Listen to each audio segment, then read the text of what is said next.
The origins of much of humanity's technology is a matter of mystery, debate, and outright obfuscation. For jealously do the priests of Mars guard their secrets, and so heinous has the death of human knowledge been. Vanishingly few records of pre-Imperial history exist, and those that do oft speak of things we have little frame of reference to understand. The Age of Strife was millennia long, and indeed precipitated in part by humanity's feckless dependence upon and abuse of the very technology we had wrought to uplift ourselves. Nevertheless, there have been brought into existence devices and systems so robust that they persist even when the civilization that created them falls, surviving through the long march of time through sheer, blunt efficacy. The bolter is one such technology.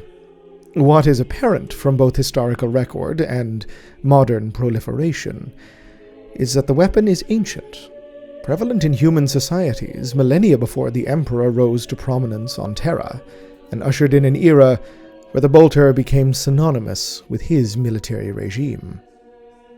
Know then that this is a record of just such weaponry, wherein diverse discussions will be undertaken upon its history and nature.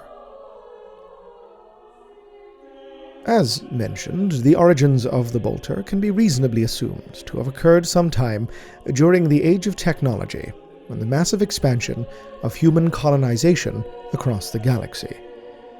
A shared lineage is visible in the weapons of the kin of the Leagues of Votan, whose autok bolt-pattern weapons have been generally surmised by the Ordo Xenos and the Adeptus Mechanicus, albeit secretly, to be drawn from the standard template construct patterns that provided the Imperium with its version of the weaponry. With the kin being believed to be an ancient offshoot of humanity, it is almost certain that the bolters of the Imperium's armies are in effect descendants of those the kin were once granted on their expeditions into the galactic core before the fall of the human stellar dominion millennia ago. This technology, likely due to its robust viciousness, persisted throughout the fall of all the human realms, alongside other patterns of solid projectile weaponry.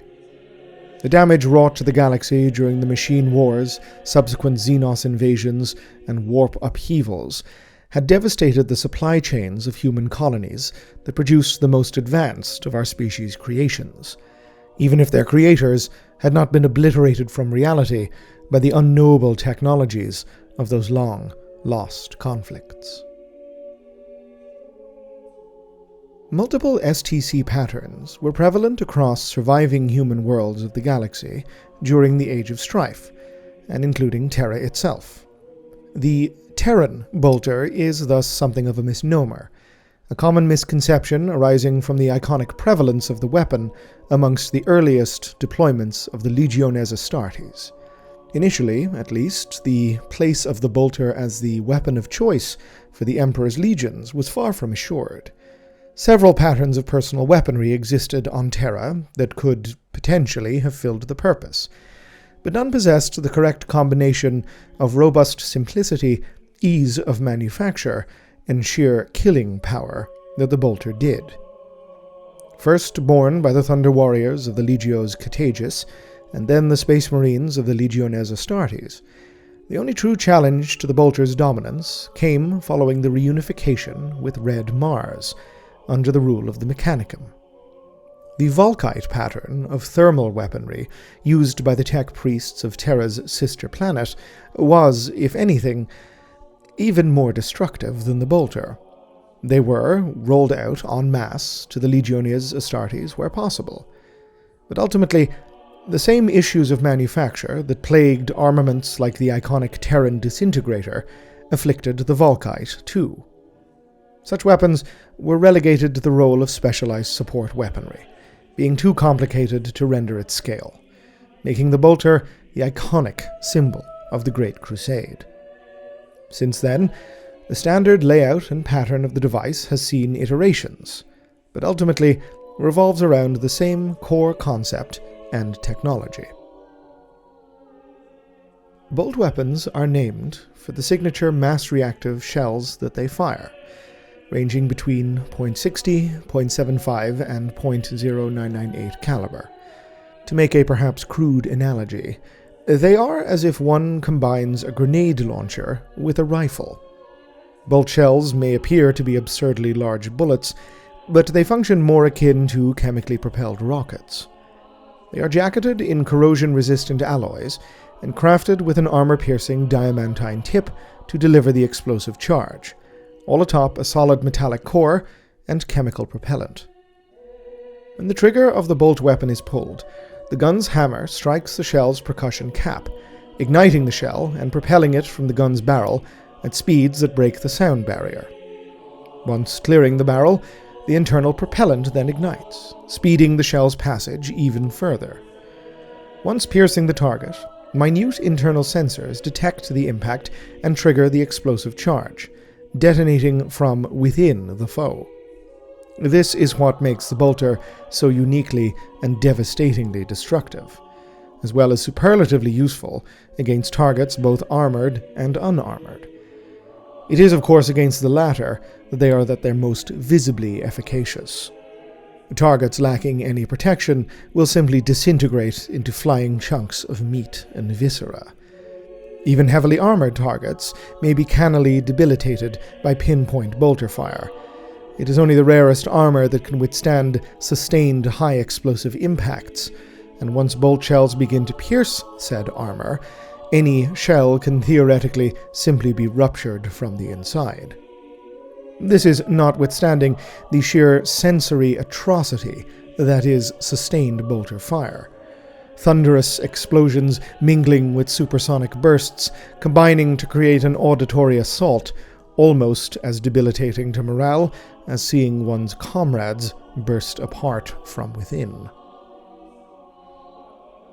Naturally, the sheer size and heft of these guns means that strength is required to wield them without the lethal levels of recoil devastating the very bodies of those who intend to fire them.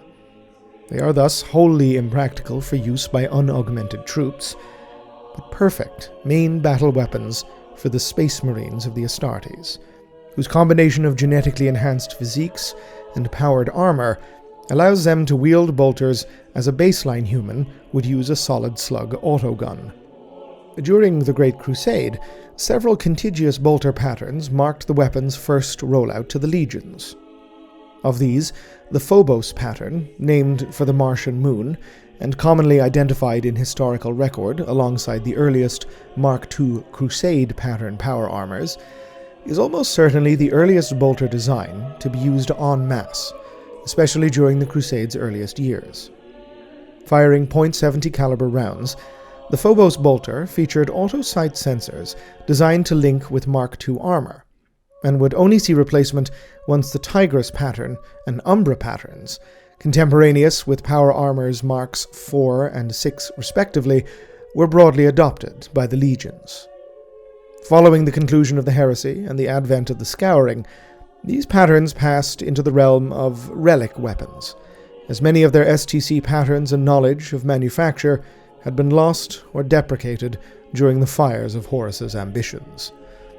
Seeking a replacement that would provide a standard template for the newly reformed Adeptus Astartes, the Godwin bolter was developed as the new weapon of choice for the Angels of Death.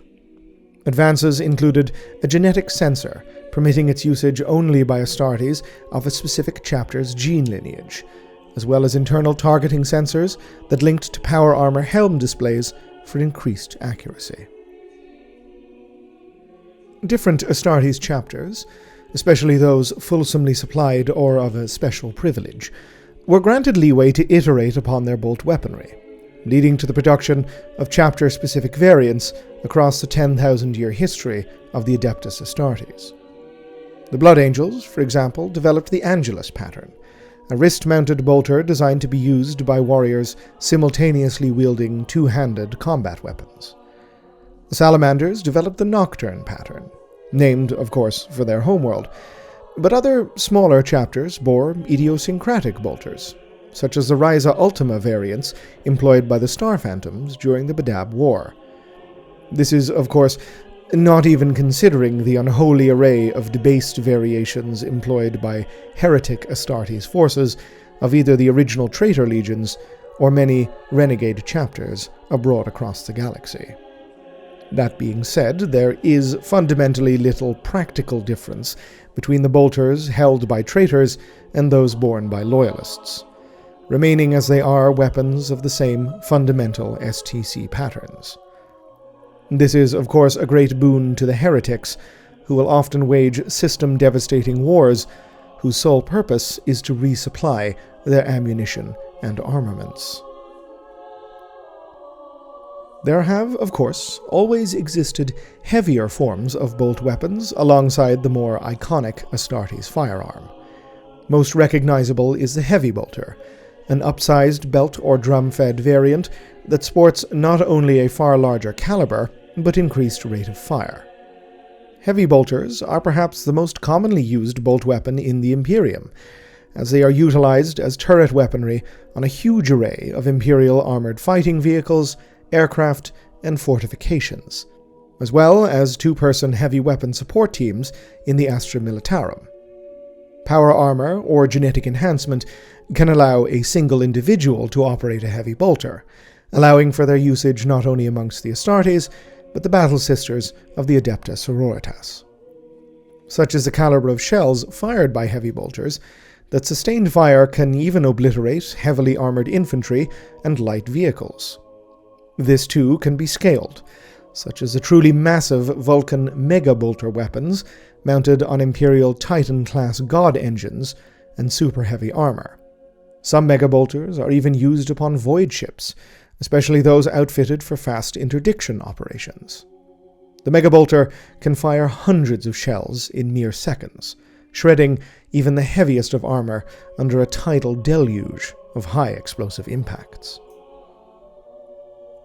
The reverence the Adeptus Astartes place upon their firearms varies from chapter to chapter, tradition to tradition, but shares certain commonalities that can allow one to confidently state that the Marines view the use and maintenance of the bolter as an act of essentially spiritual devotion.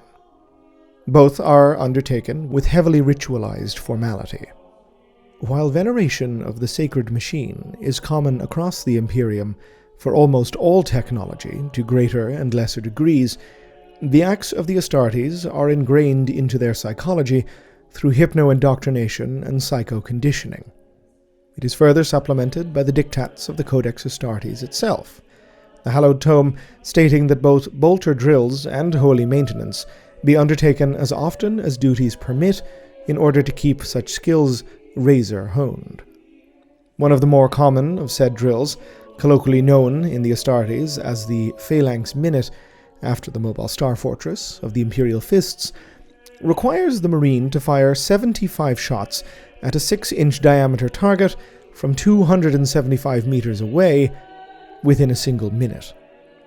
Given the importance of the bolter to the Astartes who bears it, many are permitted a degree of personalization, everything from trophies to devotional trinkets to holy tracts to kill tallies, all depending on the Marine and their chapter's prevailing cultural tendencies. Beliefs therein are varied in the extreme.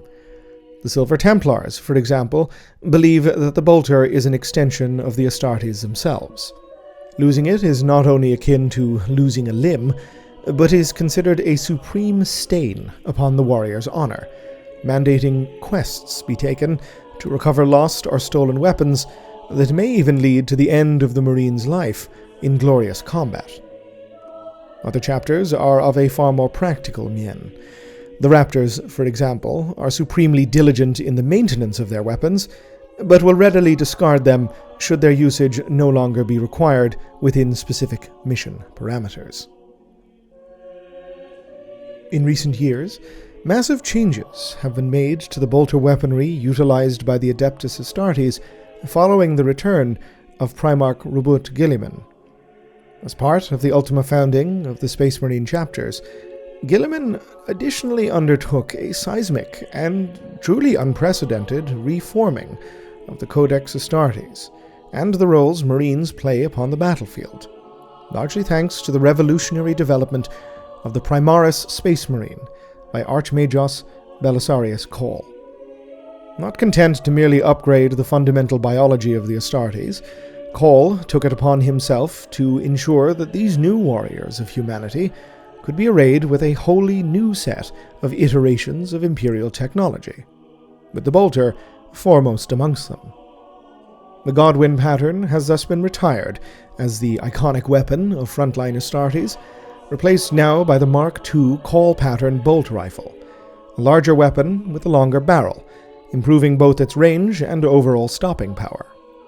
For close-quarter engagements, the bolt carbine is now used, trading off armor penetration for rate of fire and usability in contained environments like boarding action or purgation operations.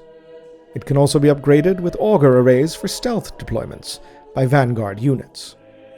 Primaris Eliminator Squads wield new Mark III Shrike pattern bolt sniper rifles, with advanced scopes to provide insight over all visual spectrums, and a range of ammunition types with everything from mutagenic rounds to upgraded bolt shells that are, effectively, miniaturized ballistic missiles. It must of course be noted that the Astartes are not the only bearers of the bolter within the armed forces of the Imperium. The Battle Sisters of the Adeptus Astartes utilize modified bolters of the Godwin Diaz pattern, scaled-down weapons that, while not the same size as Astartes bolters, retain almost all of their features while being usable by unaugmented humans wearing power armor. Sororitas armor, combined with their training and rigorous physical fitness standards, allow the Battle Sisters to wield the weapons with a fury and effectiveness that rivals the Astartes. Even more so than their gen-enhanced counterparts, the Sororitas view the bolter, alongside the flamer and the meltagun, as a weapon of sacred purgation, blessed gifts given to humanity by the Emperor himself, that his wrath be meted out upon his enemies.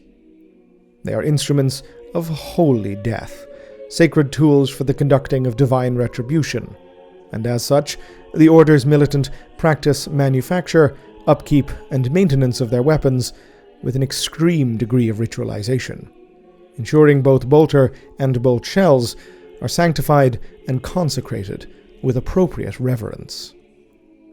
Amongst the numberless masses of the Astra Militarum, the bolter is a less common sight, as operating it without the benefits of power armor as an unaugmented human is liable to cause physical injury to the wielder. Nevertheless, bolt pistols are often used by experienced or senior command staff as personal sidearms, considered higher status weapons owing to their holy place within Imperial iconography. They are expressly used as weapons of capital punishment by the commissars of the Prefectus, as the explosively gory deaths they cause provide unforgettably grim reminders of the cost of shirking, discipline, and betraying the Emperor's faith. In this, we are perhaps granted some measure of understanding of the bolter's longevity, beyond its undeniable battlefield efficacy. For 10,000 years, the bolter and its variants have served as a quintessential symbol of the Imperium of Man.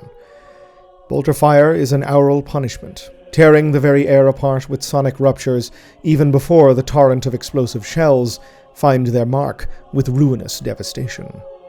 Bodies burst apart like sacks, sundered in the bloodiest and most merciless manner possible, their viscera painting the surroundings with a carpet of gore. Fear and intimidation strike the foe with nearly the same force as the explosive rounds themselves. They are tools of intimidation and destruction, for these are the very aspects prized above all else within the Imperium, an empire for whose very architecture is intended to dominate. They are unsubtle statements of authority, promises of absolute annihilation should any defiance be encountered. They exist to place the stamp of the Aquila upon the galaxy with the same force as an Astartes boot crushing a skull. And above all else, they are superbly useful at killing, and killing anything that dares stand before them. The Emperor's holy tool of sacred obliteration, the bolter defines the Imperium. Ever may it be so. Ave Imperator. Gloria in excelsis terra. This video and this channel were made possible thanks to the very kind donations and support from my Patreon subscribers. If you'd like to help support the channel, head on over to patreon.com/Oculus Imperia. If you'd like to receive more updates about the channel and any future videos, you can contact me or follow me on Twitter at Oculus Imperia. Otherwise, please like, subscribe, comment, let me know your feedback, and as ever, thank you very much for watching.